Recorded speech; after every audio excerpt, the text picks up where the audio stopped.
This is the end of the line for your loan. I need the $100,000 you owe us paid back in full by the end of this week, Mr. Lewis, the bank's loan officer, declared sternly. We have always prided ourselves on providing exceptional meals to every customer without exception, striving daily to uphold this paramount theme. Yet all day long, we were bombarded with complaints, inquiries, and harassing phone calls. Papers accusing us of being a scam and demanding money back are plastered around the store. Stones are thrown from outside, and some hurl heartless insults. This means we can't lend any more money to a struggling restaurant. Pay back the money, you deficit-riddled trash of a restaurant. Mr. Lewis laughed loudly, displaying a cruel disregard. He embodied the worst kind of man, an arrogantly incompetent figure who understood nothing. Determined to protect our store, our customers, and our employees, I decided to send the foolish Mr. Lewis straight to an endless hell from which he could never climb out. I am Sophia, running a fine dining restaurant at the age of 71. I married Joseph, who was years my senior, when I was 30, and together we were blessed with a daughter, Grace. 40 years have passed since then. Grace is now married and has left home, and Joseph is no longer with us. This fine dining restaurant, passed down through Joseph's family for generations, has mostly been left to me, as most of his relatives have passed away due to old age, with no younger generations to take over. Running a restaurant is harder than one might think, and every day is unbelievably busy. But I am supported by loyal customers who have been with us for years and suppliers who provide us with fresh ingredients. I find fulfillment and motivation to keep going. This restaurant is filled with my dreams, and the employees working here are like family to me. I am firmly determined to protect their livelihoods, no matter what happens. It was about 3 years ago that I took over this restaurant from Joseph, right around the time Grace got married. At that time, a pandemic was spreading worldwide, causing the restaurant's finances to dwindle into the red. During these tough times, I managed to keep the business afloat, thanks to Mr. Walker, a banker who believed in me and continued to provide loans. Mr. Walker's bank has been taking care of Joseph's family for generations. When I took over, Mr. Walker was assigned to handle our account. A man of 45, unmarried, he has a gentle demeanor and a flexible mindset. He accommodated our business strategies, allowing us to receive loans and keep paying our employees without delay, keeping us open to this day. Now, Mr. Walker is being transferred overseas. Mr. Walker, when will you be leaving for the overseas branch? I asked him today. In about a month.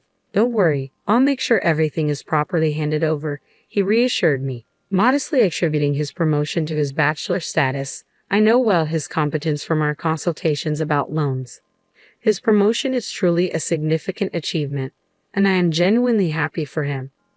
My main concern now is who will take over from Mr. Walker. That's when Mr. Lewis was introduced as his successor. At 29, Mr. Lewis holds the position of section chief. Handsome and exuding confidence, he greeted me, saying, "William Lewis, I'll take good care of you and the restaurant." His fresh smile offered reassurance. Relieved by Mr. Lewis's smile, I saw off Mr. Walker to his overseas assignment without any reservations. However, during Mr. Lewis's visits alone, I began to notice subtle signs. When I offered him coffee, just as I did for Mr. Walker, he muttered something under his breath and clicked his tongue disapprovingly. "So outdated," he commented once, though when I glanced at him, he quickly smiled afresh. I dismissed it then as a misunderstanding. 2 days later, Mr. Lewis visited again, and I served him coffee as usual. With his smile, he remarked, "I'm not fond of coffee when I can't identify the brand, and who knows who's used this cup before. If you want to serve me coffee, please prepare it in a specified brand and cup." Shocked momentarily, I struggled to understand his demeanor, contrasting sharply with Mr. Walker's warm approach. I froze as Mr. Lewis continued speaking, seemingly unconcerned with my feelings. "I don't know what arrangements you had with Mr. Walker for your loans, but I have my own approach. As an elite, please understand that I may not extend further loans." With a careless tap on his laptop, he avoided eye contact and condescended with a smile. "I've had extensive discussions with Mr. Walker and devised a meticulous business plan. Have you had a chance to review it?" I managed a feeble response. Mr. Lewis's expression shifted visibly as he sighed, his tone curt. "That was with Mr. Walker. I have my own methods. Is there really a need to discuss it further?" Regardless of your plan, if it's consistently in the red, what's the use? His demeanor had completely shifted from his usual affable smile, as if he were a different person. Stunned and unable to respond, I found myself at a loss. Your account seems to have hardly any funds. How do you plan to repay? He smirked. This building looks ancient too. Can you afford renovations if needed? I'm hesitant to extend loans to such establishments. With that, Mr. Lewis abruptly left the shop. Was this the same Mr. Lewis who had previously greeted me with warm smiles? Was this his true nature all along? I remained motionless for a while, grappling with his abrupt departure and cutting remarks. However, I steeled myself. I couldn't allow Mr. Lewis's words to shake my resolve. I had a responsibility to protect my restaurant and its employees. Buoyed by determination, our staff rallied and went above and beyond, resulting in excellent sales for the shop. I refused to let Mr. Lewis have the final say. As the shop's sales began to stabilize, a newly hired employee rushed over to me in a panic. Sophia, you need to see this. He handed me his phone, and I adjusted my glasses to read the screen. I couldn't conceal my shock at what I saw, a scathing social media post criticizing the restaurant. This place is awful. The fish and vegetables weren't fresh. I demand a refund. The staff, especially an older woman, were the worst. This so-called fine dining restaurant is more like a scam. Though the post didn't name our restaurant directly, there was a photo of our exterior attached. It's spreading on social media, the employee added urgently. I just found out about it this morning, and it's awful, he said, his voice quivering slightly. It was infuriating. This restaurant, from the ingredients to every aspect of our service, is run with great care. We aim to provide the best dining experience for every visitor, without exception. Every day, both I and the staff work tirelessly to ensure that our guests leave feeling happy, satisfied, and having had the best experience possible. There's no way such a post could be justified, and I can't imagine any of our guests making such a claim. Other employees reported that the restaurant had become a topic of discussion on social media. All day long, we were besieged by complaints, inquiries, and harassing calls. Papers accusing us of fraud and demanding money were plastered around the shop. Some even threw stones and hurled cruel words, he continued. 3 days after the social media posts, we were in a situation where we couldn't operate at all. I knew from various news stories that social media could be a tool for inflicting pain on people, but experiencing the attacks firsthand, I truly understood the horror of social media.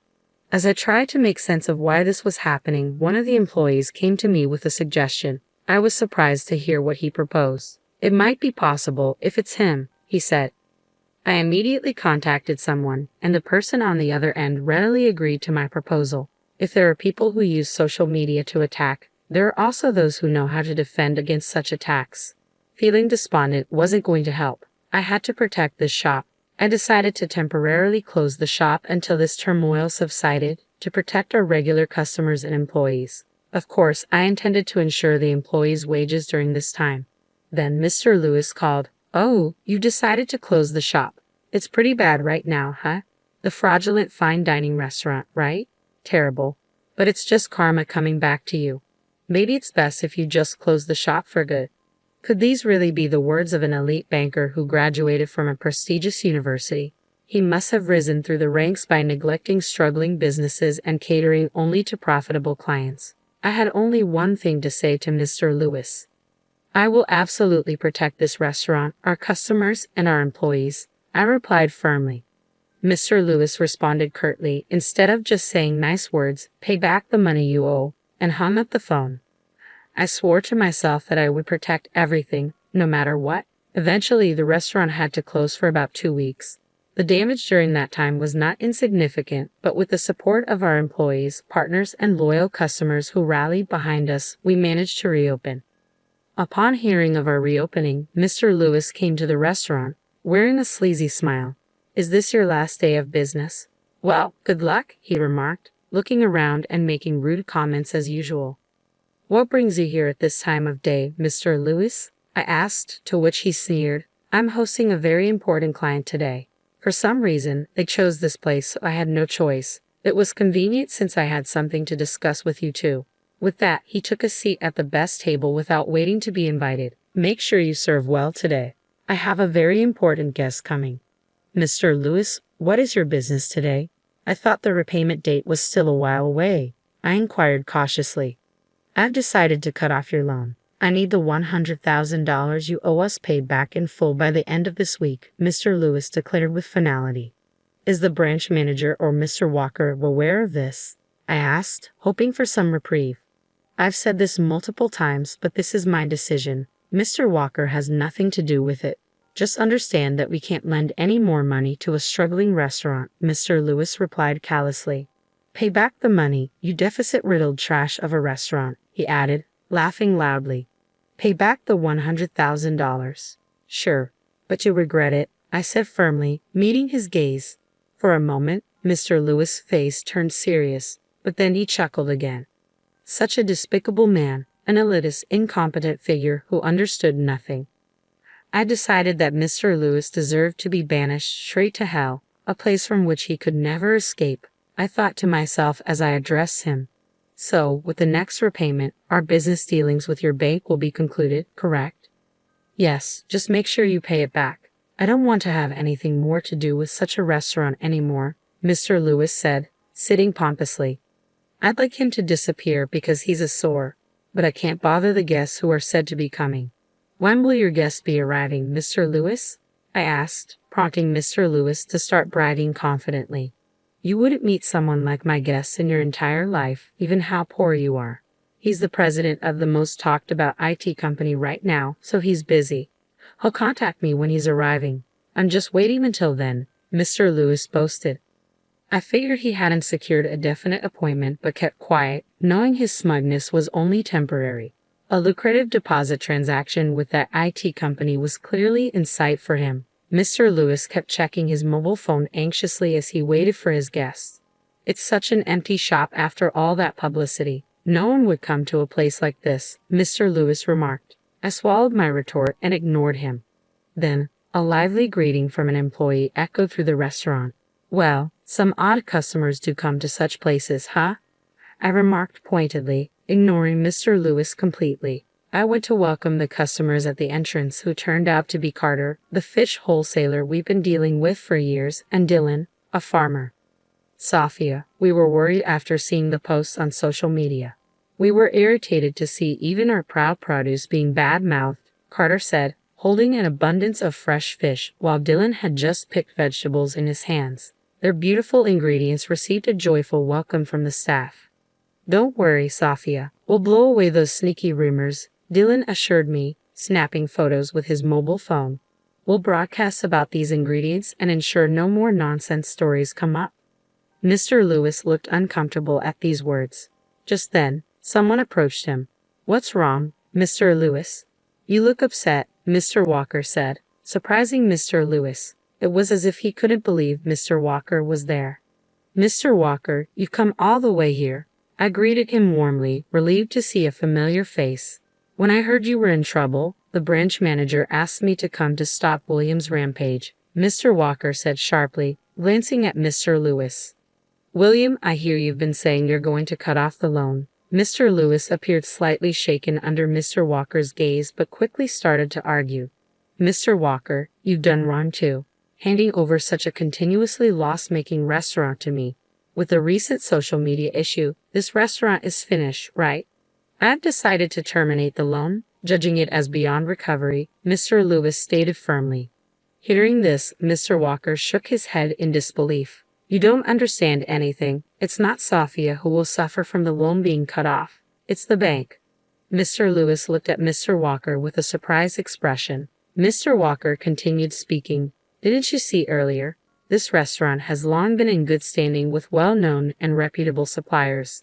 Not only that, but it's also partnered with some of the country's leading entertainment agencies and sports organizations, ensuring future profitability. It's all thanks to my husband's connections. Yes, everyone has been so kind to us, and we're grateful for that. We're also planning major events with our partner companies. Didn't you read that in the business plan? I interjected, adding a hint of sarcasm. Mr. Lewis countered sharply. Partnerships, you say? But those are just your husband's connections, right? And he's not around anymore. In the long run, who knows how long those will last? Besides, with all this commotion, it seems the producers have already taken care of that. Moreover, the malicious social media posts appear to have been deliberately written with ill intent, so explaining the situation should clear things up with the other party, Mr. Walker explained calmly. Mr. Lewis still looked unsatisfied. You don't have much in your bank or anyone else's. How do you plan to pay your employees and expenses without our loan? I didn't want to reveal everything to this man, but it couldn't be helped now. I've always preferred not to hold much cash. Most of my assets are in land, apartments, and gold. So if we can no longer receive loans, I'll just convert a bit of gold into cash, Mr. Walker stated, delivering the harsh reality check to Mr. Lewis. In other words, by your arrogant mistake, you've squandered significant benefits that Sophia could have brought to the bank. Mr. Lewis turned pale upon hearing this. Sophia, I'm sorry for making you go through this unpleasantness, he muttered. The branch manager who appointed William as my successor deeply regrets it. He had high hopes for William and is disappointed. He plans to come and apologize in person. Mr. Walker bowed deeply to me. Neither Mr. Walker nor the branch manager were at fault in that sense. I, too, was to blame for being fooled by Mr. Lewis' initially charming demeanor. But that's a different story. Mr. Lewis, who had hurt my shop, my employees, and everyone involved, needed to face further consequences. Mr. Lewis, you've been talking about the restaurant causing a fuss, but you're the one who initiated it, aren't you? I confronted him directly. He turned away, pretending not to know. Even if Mr. Lewis wouldn't confess, we had solid evidence. Andrew, would you come here, please? I called over a man. Andrew, my daughter Grace's husband. Andrew began speaking in front of Mr. Lewis. We investigated the critical posts about this restaurant. While the details are confidential, we identified the IP address and found it originated from Mr. Lewis's mobile phone. Mr. Lewis' face contorted. Normally, people post from more difficult-to-trace devices. It's bold of you to post from your own mobile phone, Andrew remarked sarcastically. So what? Posting something doesn't make it a crime. There's something called freedom of expression. Don't get so smug over something like this, Mr. Lewis retorted, clearly unnerved. When someone posts content on social media that damages a store's reputation, it can be subject to defamation laws. It might also infringe on laws against insult or business interference, Andrew explained calmly. We'll consult with a lawyer about this part later. I never imagined we could pinpoint the culprit behind the social media attacks. An employee suggested it might be possible, knowing Andrew's capabilities as the president of a highly renowned IT company. My words seemed to strike Mr. Lewis particularly hard. Speaking of which, Andrew, didn't you mention you had a meeting scheduled here today? Has your guest arrived yet? I asked, though I knew I was being somewhat pointed. Yet this level of vindication was mild compared to the malice we endured. It seems they have arrived, Andrew replied calmly. But there's no need for further discussion. Nice to meet you, Mr. Lewis. I'm Andrew, the one you were supposed to meet regarding our company's deposit. I'll be voiding that agreement. Mr. Lewis' face contorted noticeably. Before he could react, Andrew continued, It seems Sophia has been greatly assisted by you. Mr. Lewis collapsed to his knees right then and there. Eventually, the branch manager, contacted by Mr. Walker, arrived to take Mr. Lewis away. The branch manager deeply apologized, promising to visit again later to celebrate the restaurant's reopening. Longtime regulars and supportive customers gathered afterward, making it the liveliest day the restaurant had seen in a long time. Mr. Walker, who had returned from overseas, informed me about Mr. Lewis' fate. He faced significant claims for damages. Despite the cancellation of my loan and the deposit agreement orchestrated by Mr. Lewis and about to be finalized by the branch manager, I remained grateful to the bank. If not for Mr. Lewis' interference, I would have liked to continue our transactions. As a final act of defiance, Mr. Lewis lingered at the bank for a while, achieving an early promotion to section chief and aspiring to become a department head.